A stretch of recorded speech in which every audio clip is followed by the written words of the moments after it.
नमस्कार दोस्तों, स्वागत है आप सभी को आपके अपने YouTube channel S1 coaching centre में। फ्रेंड्स, आज हम लोग एक बार फिर से रेलवे ALP के द्वारा पूछे गए साइंस के क्वेश्चन को देखेंगे, जिसमें आज की वीडियो में हम लोग 17 अगस्त 2018 शिफ्ट 1 के क्वेश्चंस को देखेंगे। ठीक है, बाकी शिफ्ट के वीडियो जिसने नहीं देखें वो ऊपर आई बटन या फिर चैनल के प्लेलिस्ट में जाकर के देख सकते हैं।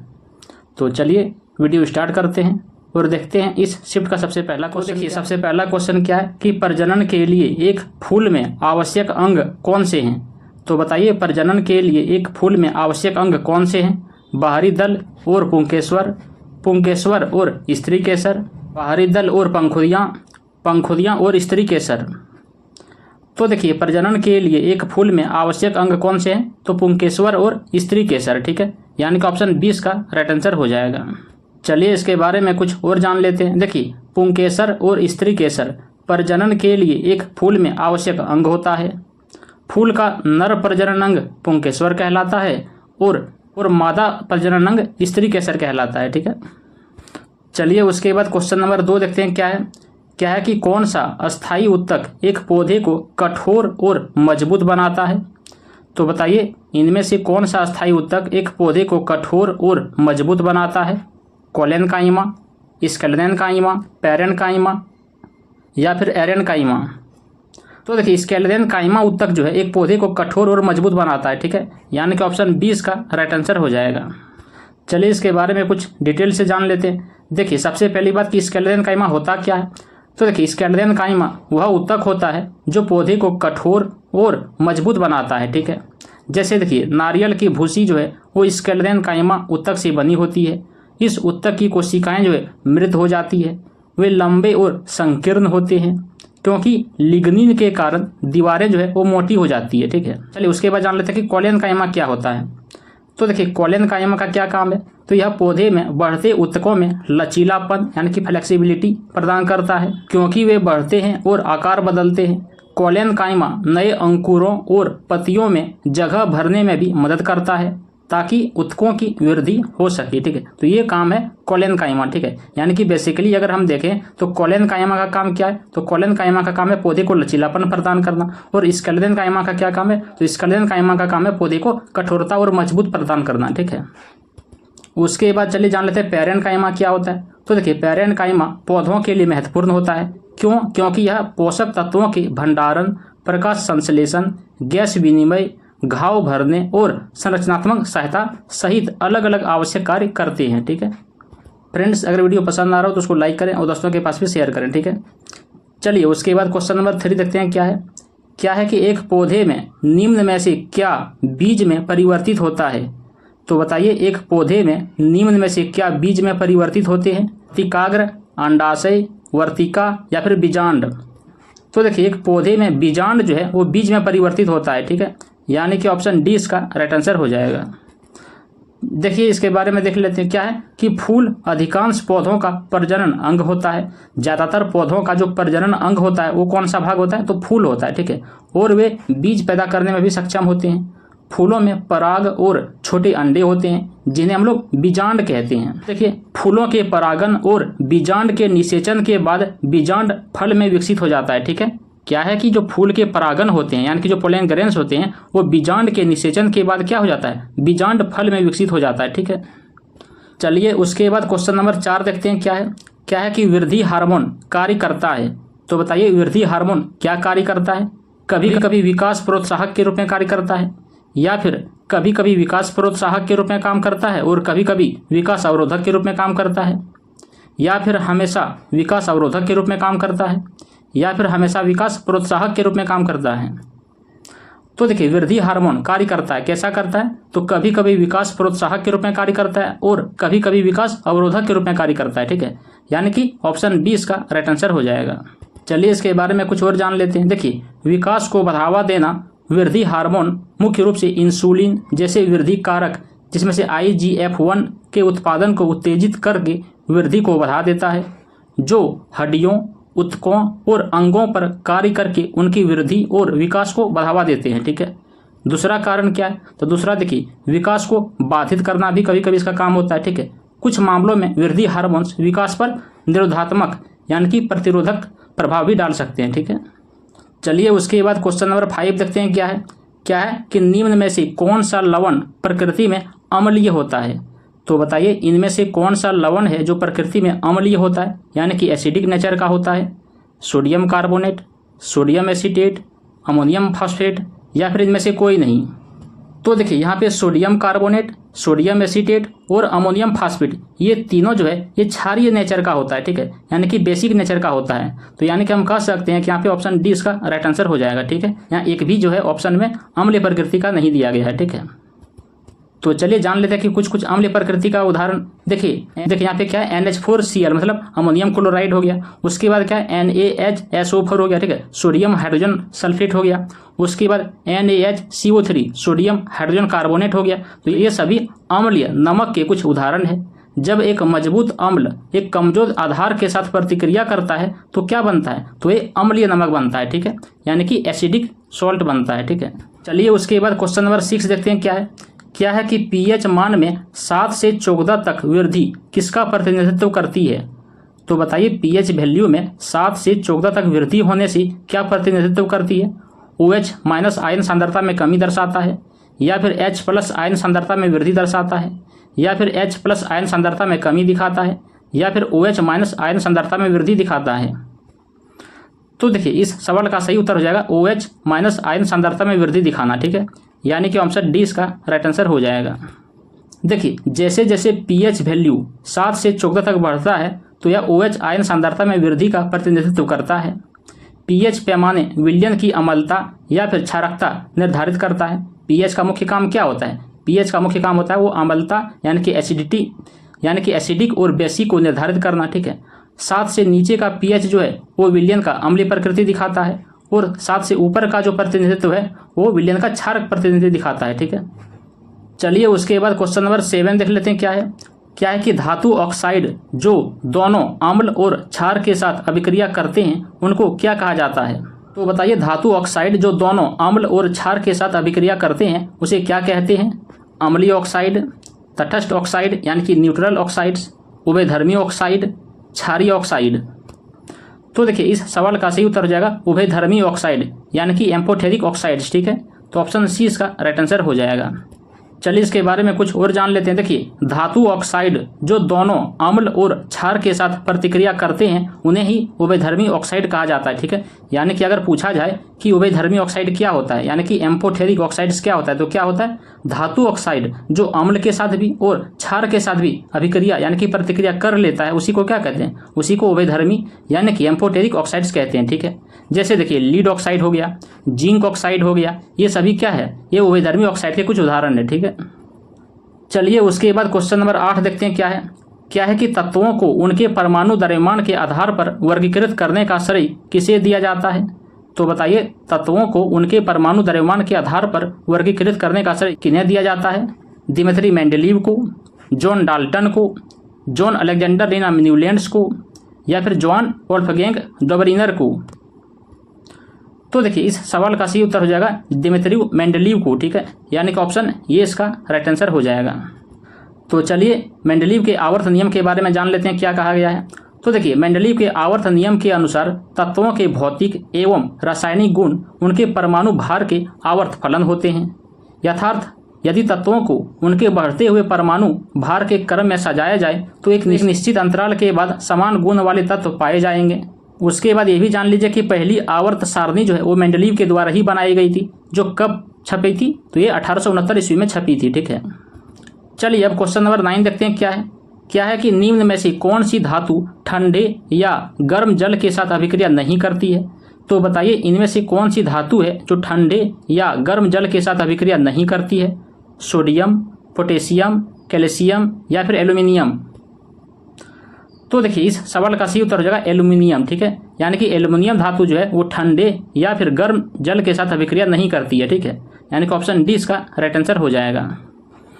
तो चलिए इसके बारे में कुछ और जान लेते हैं। देखिए एल्यूमिनियम आयरन तथा जिंक जैसी धातुएं ना तो शीतल जल और ना ही गर्म जल के साथ अभिक्रिया करती है। तो कौन कौन सा धातु? एल्यूमिनियम हो गया, आयरन हो गया, जिंक हो गया, ये सब ऐसी धातु होता है जो ना ही शीतल जल के साथ और ना ही गर्म जल के साथ अभिक्रिया करती है, ठीक है। लेकिन भाप के साथ अभिक्रिया करके यह धातु ऑक्साइड तथा हाइड्रोजन प्रदान कर देती है।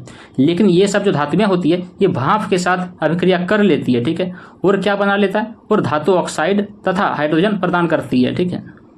चलिए उसके बाद क्वेश्चन नंबर 10 देखते हैं क्या है कि इनमें से कौन सा पदार्थ है जो फ्लोरेसेंट ट्यूब में उपस्थित गैस की प्रकृति के आधार पर एक विशेष रंग के साथ चमकता है। तो बताइए इनमें से कौन सा पदार्थ है जो फ्लोरेसेंट ट्यूब में उपस्थित गैस की प्रकृति के आधार पर एक विशेष रंग के साथ चमकता है। प्लाज्मा, हाइड्रोजन, बोस-आइंस्टीन कंडेंसेट या फिर हीलियम। तो देखिए इस सवाल का सही उत्तर हो जाएगा प्लाज्मा, ठीक है, यानी कि ऑप्शन ये इसका राइट आंसर हो जाएगा। देखिए प्लाज्मा क्या होता है, चलिए इसके बारे में जान लेते हैं। तो देखिए एक प्लाज्मा पदार्थ गैस की प्रकृति के आधार पर एक विशेष रंग के साथ चमकती है। प्लाज्मा जो है वो पदार्थ की चौथी अवस्था होती है। प्लाज्मा का वर्णन पहली बार किसने किया था, तो प्लाज्मा का वर्णन पहली बार रसायनज्ञ इरविन लैंगमुइर द्वारा किया गया था। किसके द्वारा, इरविन लैंगमुइर के द्वारा, ठीक है। इसके बाद जान लीजिए कि कौन कौन सा बल्ब में प्लाज्मा होता है। तो देखिए फ्लोरोसेंट ट्यूब और नियोन साइन वाले बल्ब में प्लाज्मा उपस्थित होता है, ठीक है। चलिए उसके बाद क्वेश्चन नंबर 11 देखते हैं क्या है कि आधुनिक आवर्त सारणी में धातुएं किस ओर रखी जाती है। तो बताइए आधुनिक आवर्त सारणी में धातुएं किस ओर रखी जाती है, शीर्ष पंक्ति की ओर, दाएं ओर, निचली पंक्ति में या फिर बाईं ओर। तो देखिए आधुनिक आवर्त सारणी में धातुएं रखी जाती है किधर, तो बाईं ओर, ठीक है, यानी कि ऑप्शन डी इसका राइट आंसर हो जाएगा।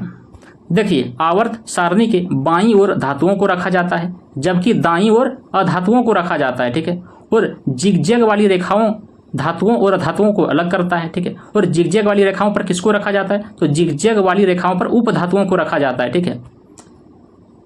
फिर देखिए कि आधुनिक आवर्त सारणी में मौजूद तत्वों की कुल संख्या अभी तक कितना है, तो 118 है, ठीक है, जिसमें से अधातुओं की संख्या 18 है और उपधातुओं की संख्या 7 है और कुल धातुओं की संख्या 93 यानी कि 93 है, ठीक है। के बाद क्वेश्चन नंबर 12 देखिए क्या है कि किसी स्थिर वस्तु की स्थिर रहने या फिर गतिशील वस्तु के उसी गति की गतिशील में रहने की प्रक्रिया क्या कहलाती है। यानी कि क्वेश्चन क्या पूछता है कि अगर कोई वस्तु स्थिर है तो स्थिर रहने का ही चाहता है, या फिर कोई वस्तु अगर गतिशील में है तो वह गतिशील ही रहना चाहता है, तो इसे क्या कहते हैं, इसे वेग कहते हैं, बल कहते हैं, संवेग कहते हैं या फिर जड़त्व कहते हैं। तो देखिए इसे हम लोग जड़त्व यानी कि इनर्शिया कहते हैं, ठीक है। तो यानी कि ऑप्शन डी इसका राइट आंसर हो जाएगा। चलिए इसके बारे में कुछ और जान लेते हैं। देखिए जड़त्व का नियम यानी कि न्यूटन की गति का पहला नियम को ही क्या कहते हैं, तो न्यूटन की गति का पहला नियम को ही जड़त्व का नियम भी कहते हैं, ठीक है।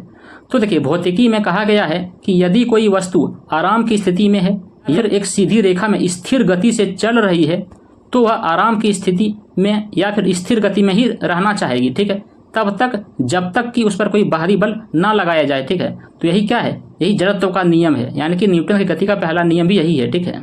ये उसके बाद क्वेश्चन नंबर 3 देखते हैं क्या है कि 1 वाट बराबर क्या होता है। तो बताइए 1 वाट बराबर क्या होता है, 1 अर्ग प्रति सेकेंड होता है या फिर 1 पास्कल प्रति सेकेंड होता है या फिर 1 मीटर प्रति सेकेंड होता है या फिर 1 जूल प्रति सेकेंड होता है। तो देखिए 1 वाट बराबर होता है क्या, 1 जूल प्रति सेकेंड, ठीक है, यानी कि ऑप्शन डी इसका राइट आंसर हो जाएगा। तो चलिए इसके बारे में कुछ और जान लेते हैं। देखिए सबसे पहली बात शक्ति होता क्या है, कार्य करने की दर को ही क्या कहते हैं, शक्ति कहते हैं, ठीक है। उसके बाद जान लीजिए कि शक्ति का सही मात्रक क्या होता है, तो शक्ति का सही मात्रक क्या था, वाट होता है, ठीक है। उसके बाद 1 वाट बराबर क्या होता है, तो 1 वाट बराबर होता है क्या, 1 जूल प्रति सेकेंड होता है, ठीक है। 1 वाट बराबर क्या होता है, 1 जूल प्रति सेकेंड, ठीक है। चलिए उसके बाद क्वेश्चन नंबर 14 देखते हैं क्या है कि किसी एकल आवृत्ति की ध्वनि को क्या कहा जाता है। तो बताइए किसी एकल आवृत्ति की ध्वनि को क्या कहा जाता है, नोट कहा जाता है, पिच कहा जाता है, टोन कहा जाता है या फिर हर्ट्ज कहा जाता है। तो देखिए किसी एकल आवृत्ति की ध्वनि को टोन कहा जाता है, ठीक है, यानी कि ऑप्शन सी इसका राइट आंसर हो जाएगा। और टोन को ही स्वर कहते हैं, ठीक है। तो चलिए इसके बारे में कुछ और जान लेते हैं। देखिए स्वर को ही टोन बोलते हैं, ठीक है। तो देखिए स्वर को उस ध्वनि के रूप में परिभाषित किया जाता है जिसे कंपन की निमित्ता से पहचाना जाता है। एक सरल टोन या फिर स्वर में एक आवृत्ति होगा, जबकि एक जटिल स्वर में 2 या 2 से अधिक स्वर होंगे, ठीक है, जिन्हें हम लोग ओवरटोन के रूप में भी जाना जाता है। उसके बाद क्वेश्चन नंबर 15 देखिए क्या है कि यदि एक तार के माध्यम से प्रवाहित होने वाली विद्युत धारा I है और एक इलेक्ट्रॉन का आवेश E है तो t सेकेंड में प्रवाहित होने वाले इलेक्ट्रॉनों की संख्या को किसके माध्यम से निर्धारित किया जा सकता है। तो बताइए किसके माध्यम से निर्धारित किया जा सकता है। तो देखिए सबसे पहली बात ये जानिए क्या कि Q बराबर फॉर्मूला होता क्या है। तो Q बराबर फॉर्मूला होता क्या, I गुना T होता है, ठीक है। यानी कि I मतलब क्या था, विद्युत धारा, और T मैंने क्या होता है, टाइम, सेकेंड, ठीक है। उसके बाद एक और चीज जान लीजिए, एक और चीज होता है क्या कि Q बराबर होता है NE होता है, ठीक है। मतलब क्या, चार्ज, आवेश बराबर क्या होता है, नंबर ऑफ इलेक्ट्रॉन होता है, ठीक है। यानी कि हम यहाँ पे देखिए Q का मान रख सकते हैं, Q के जगह में क्या रख सकते हैं, I और T रख सकते हैं, ठीक है। तो Q के जगह हम लोग I गुना T रख सकते हैं, और यहाँ पे क्या है, नंबर ऑफ इलेक्ट्रॉन, ठीक है। तो यहाँ पे हम लोगों को निकालने क्या बोला था कि इलेक्ट्रॉन की संख्या, यानी कि N ही निकालना है। तो ये E क्या होगा, इसका नीचे आ जाएगा। तो यानी कि हम क्या लिख सकते हैं, इसको I T बटे क्या E लिख सकते हैं, ठीक है। ये क्या निकला, नंबर ऑफ इलेक्ट्रॉन, यानी कि IT बटे E कहाँ पर है, देखिए आपका ऑप्शन सी में है। तो ऑप्शन सी इसका राइट आंसर हो जाएगा, ठीक है। तो बेसिकली ये फॉर्मूला बेस पर था। चलिए उसके बाद क्वेश्चन नंबर 16 देखते हैं क्या है कि क्रमशः 20 kg और 50 kg वजन वाली दो वस्तुओं के बीच आकर्षण बल कितना होगा यदि उनके बीच की दूरी 2 मीटर हो। तो देखिए ये गुरुत्वाकर्षण बल का फॉर्मूला यहाँ पे लगेगा, ठीक है। यानी कि मान लेते देखिए यहाँ पे दो ऑब्जेक्ट है, ये ए है, यहाँ पे बी है, ठीक है। एक कितना है, एक है 20 kg का, और दूसरा कितना है, दूसरा है 50 kg का, ठीक है। तो देखिए गुरुत्वाकर्षण का जो फोर्स एंड फॉर्मूला जो होता है वो क्या होता है, वो होता है Gm1 गुना क्या होता है M2 बटे क्या होता है, दोनों वस्तुओं के दूरी का स्क्वायर होता है, यानी कि डी का यहाँ पे स्क्वायर हो जाता है, ठीक है। उसके बाद यहाँ पे देखिए जी का वैल्यू क्या होता है, तो जी का वैल्यू होता है 6.67 इंटू 10⁻11 न्यूटन मीटर स्क्वायर होता है, ठीक है। तो यहाँ पे क्या करेंगे, 6.67 इंटू 10⁻11। उसके बाद m कितना था, 20 था, m2 कितना था, 50 था, और नीचे डी स्क्वायर, डी कितना था, 2 का स्क्वायर 4 हो जाएगा, ठीक है। तो यहाँ पे देखिए 4 से 20 को काट दीजिए, कितनी बार में कटेगा, 5 बार में कटेगा, ठीक है। उसके बाद 50 गुना 5 कर दीजिए तो कितना होगा, ये हो जाएगा आपका 250, ठीक है। और फिर यहाँ पे देखिए 1 0 यानी कि यहाँ पे 10 से गुना हो जाएगा, तो यानी कि यहाँ पे कितना होगा, -11 था, यहाँ पे को 10 बनेगा, ठीक है। यानी कि ये घट जाएगा, यानी कि -10 तो बनेगा ही, ठीक है। बाकी यहाँ पे 6.67 गुना यहाँ पे 25 कर दीजिए, ठीक है। तो यानी कि यहाँ पे 6.67 इंटू यहाँ पे कितना था, 10⁻11 था, गुना यहाँ पे कितना हो जाएगा, 10 हो जाएगा, 10⁻1 हो जाएगा, और यहाँ पे कितना था, 25 था, ठीक है। यानी कि इसको और इसको इंटू कर दीजिए, और यहाँ पे बेस सेम पावर क्या होगा, माइनस हो जाएगा, यानी कि -11 में से 1 घट जाएगा, कितना हो जाएगा, -10 बचेगा, ठीक है। तो यानी कि यहाँ पे क्या होगा, ऑप्शन 20 का राइट आंसर हो जाएगा, ठीक है। यहाँ पे पावर में माइनस होगा, यहाँ पे छूट गया है, तो यहाँ पे ऑप्शन 20 का राइट आंसर हो जाएगा, ठीक है। चलिए उसके बाद क्वेश्चन नंबर 17 देखते हैं क्या है कि एक प्रसारण केंद्र 71 गुना 10⁴ हर्ट्ज की आवृत्ति और 3 गुना 10⁸ मीटर प्रति सेकंड की गति के साथ तरंगों को प्रसारित करता है। तरंगों की तरंग दैर्घ्य कितनी होगी। तो देखिए तरंग दैर्घ्य, यानी कि यहाँ पे तरंग दैर्घ्य का फॉर्मूला क्या होता है, यहाँ पे ये लैम्डा लिखा था, ठीक है। और यहाँ पे c/v लिखा था, ठीक है। जहाँ पे c क्या है, c प्रकाश की चाल है, और यहाँ पे v क्या है, v जो यहाँ पे आवृत्ति फ्रीक्वेंसी है वो दिया हुआ है, ठीक है। तो यहाँ पे इसको बैठा दीजिए यहाँ पे मान। तो यहाँ पे देखिए c यानी कि c का मान कितना था, यहाँ पे 3 गुना 10⁻ कितना था, 8 था। उसके बाद यहाँ पे v का मान कितना था, तो 71 गुना 10⁻4 था, ठीक है। 10⁻4 क्या होगा, ऊपर चल जाएगा, तो ये कितना हो जाएगा, 8 में से 4 घट जाएगा, तो कितना बचेगा, यहाँ पे बचेगा 10⁻4 बचेगा, ठीक है। और जब 3 को 71 से जब डिवाइड करिएगा तो कितना आएगा, तो देखिए यहाँ पे जब 3 को 71 से डिवाइड करेगा तो कितना आएगा, वो आएगा आपका कितना 0.4225 इस तरह समथिंग आएगा, ठीक है। फिर यहाँ पे क्या है 10⁻4 है, जब इसको यहाँ पे सॉल्व करिएगा तो फाइनल कितना आएगा 42.2.5 आएगा, ठीक है। यानी कि ऑप्शन सी इसका राइट आंसर हो जाएगा। चलिए उसके बाद क्वेश्चन नंबर 18 देखते हैं क्या है कि एक शुष्क सेल में ऊर्जा किस रूप में संग्रहित रहती है। तो बताइए एक शुष्क सेल में ऊर्जा किस रूप में संग्रहित रहती है, स्थितिज ऊर्जा के रूप में, नाभिक ऊर्जा के रूप में, गतिज ऊर्जा के रूप में, या फिर रासायनिक ऊर्जा के रूप में। तो देखिए एक शुष्क सेल में ऊर्जा संग्रहित रहती है किस रूप में, तो रासायनिक ऊर्जा के रूप में, ठीक है। यानी कि ऑप्शन डी इसका राइट आंसर हो जाएगा। देखिए शुष्क सेल में 2 इलेक्ट्रोड एक बंद पथ के माध्यम से जुड़े होते हैं। फिर उसके बाद क्या होता है, उसके बाद इलेक्ट्रॉन को एक छोर से दूसरे छोर तक प्रवाहित करने के लिए मजबूर करता है। इलेक्ट्रॉनों के प्रवाह के कारण करंट प्रवाहित होता है, इसीलिए एक शुष्क सेल में रासायनिक ऊर्जा को विद्युत ऊर्जा में परिवर्तित किया जाता है, ठीक है। चलिए उसके बाद क्वेश्चन नंबर 19 देखते हैं क्या है कि निम्न में से क्या विद्युत धारा को एक परिपथ में प्रवाहित होने में सक्षम बनाता है। तो बताइए इनमें से क्या है जो विद्युत धारा को एक परिपथ में प्रवाहित होने में सक्षम बनाता है। न्यूट्रॉन का प्रवाह, पॉजिट्रॉन का प्रवाह, प्रोटॉन का प्रवाह, या फिर इलेक्ट्रॉन का प्रवाह। तो देखिए यहाँ पे हो जाएगा इलेक्ट्रॉन का प्रवाह, ठीक है। तो ऑप्शन डी इसका राइट आंसर हो जाएगा। तो देखिए इलेक्ट्रॉन होता क्या, तो देखिए ये इलेक्ट्रॉन घूमने के लिए स्वतंत्र रहता है और वे बाहरी क्षेत्र के आवेदन पर चलते हैं, और यह इलेक्ट्रॉनों की गति है जिसके परिणाम स्वरूप विद्युत प्रवाह होता है। किसी विद्युत परिपथ में विद्युत धारा की दिशा इलेक्ट्रॉनों के बहने की दिशा के विपरीत ली जाती है। इसे धनात्मक आवेश के बहने की दिशा के रूप में लिया जाता है। चलिए उसके बाद इस शिफ्ट का आखिरी क्वेश्चन नंबर 20 देखते हैं क्या है कि मैग्नोलियोफाइटा पुष्पी पादप होते हैं जिन्हें भी कहा जाता है। तो बताइए मैग्नोलियोफाइटा जो है किस पुष्पी पादप के होते हैं? टेरिडोफाइटा, जिम्नोस्पर्म, एंजियोस्पर्म या फिर ब्रायोफाइटा? तो देखिए मैग्नोलियोफाइटा होता है क्या? एक एंजियोस्पर्म होता है, ठीक है, यानी कि ऑप्शन सी इसका राइट आंसर हो जाएगा। तो चलिए एक एक करके सबके बारे में जानते हैं। एंजियोस्पर्म क्या होता है, जिम्नोस्पर्म क्या होता है, टेरिडोफाइटा क्या होता है, ठीक है। तो देखिए सबसे पहले एंजियोस्पर्म। तो एंजियोस्पर्म क्या होता है? तो देखिए एंजियोस्पर्म या फूल वाले पौधों में परागकण और बीजांड विशेष संरचनाओं में विकसित होते हैं जिन्हें फूल कहा जाता है, ठीक है। एंजियोस्पर्म के बीज जो है वो फलों के भीतर बंद रहते हैं। जो एंजियोस्पर्म के जो बीज होते हैं वो कहाँ पे होते हैं? वो फलों के अंदर मौजूद होते हैं, ठीक है। एंजियोस्पर्म प्लांटें जगत में फूलदार पौधों का सबसे बड़ा और सबसे विविध समूह बनाते हैं जिसमें लगभग 3 लाख प्रजातियां इसमें शामिल है, ठीक है। चलिए इसमें कुछ उदाहरण देख लेते हैं इसका। देखिए आम हो गया, सेब हो गया, केला हो गया, आड़ू हो गया, चेरी हो गया, संतरा हो गया, नाशपाती हो गया, जैसे फलों के पेड़ जो है वो अक्सर फल लगने से पहले ही फूल दिखाते हैं। और परागण प्रक्रिया आमतौर पर मधुमक्खियों जैसे कि एजेंटों के द्वारा की जाती है। चावल, मक्का, गेहूं जैसे अनाज भी क्या है? वो एक एंजियोस्पर्म के ही उदाहरण है, ठीक है। चलिए अब टेरिडोफाइटा के बारे में जान लेते हैं। देखिए टेरिडोफाइटा क्या होता है? तो टेरिडोफाइटा जो ऐसे पौधे होते हैं जिनमें कोई भी फूल या बीज नहीं होता है, ठीक है। इसीलिए इसका दूसरा नाम क्या है? इसका दूसरा नाम क्रिप्टोगैम है। इसमें फर्न और हॉर्सटेल शामिल होता है। वास्तव में उन्हें पहले स्थलीय संवहनी पौधे के रूप में माना जा सकता था। फिर देखें कि संवहनी ऊतक जाइलम और फ्लोएम की उपस्थिति दर्शाता है। इसमें क्या क्या हो सकता है? इसमें जो है संवहनी ऊतक, जाइलम और फ्लोएम की उपस्थिति दर्शाता है, ठीक है। चलिए अब हम लोग जिम्नोस्पर्म के बारे में जान लेते हैं। तो देखिए जिम्नो मीन्स क्या होता है? जिम्नो मीन्स नग्न होता है, ठीक है। यानी कि देखिए जिम्नोस्पर्म में ऐसे बीज होते हैं जो कठोर बीज आवरण, फल या अखरोट के द्वारा संरक्षित नहीं होते हैं। उनके नाम का अर्थ क्या होता है? नग्न बीज, ठीक है। तो देखिए जिम्नोस्पर्म शंकु के बीज पैदा करते हैं। जिम्नोस्पर्म का सबसे बड़ा समूह कौन सा है? तो जिम्नोस्पर्म का सबसे बड़ा समूह है कॉनिफर, ठीक है। कौन सा है? कॉनिफर है। जिसमें कौन कौन सा आता है? जिसमें पाइन हो गया, यू हो गया, देवदार हो गया, रेडवुड हो गया, स्प्रूस हो गया। तो ये सब शंकुधारी पेड़ शामिल होता है जिम्नोस्पर्म में, ठीक है। उसके बाद चलिए ब्रायोफाइटा के बारे में जान लेते हैं। तो देखिए ब्रायोफाइटा क्या होता है? तो ब्रायोफाइट जो है वो मॉस, लीवरवॉर्ट्स और हॉर्नवॉर्ट्स का अनौपचारिक समूह का नाम होता है। वे गैर संवहनी पौधे होते हैं। जिसका अर्थ क्या होता है? जिसका अर्थ होता है कि उनकी कोई जड़ें या संवहनी ऊतक नहीं होती है, बल्कि वे अपनी सतह जैसे कि उनकी पत्तियों के माध्यम से हवा से पानी और पोषक तत्वों को अवशोषित कर लेते हैं, ठीक है।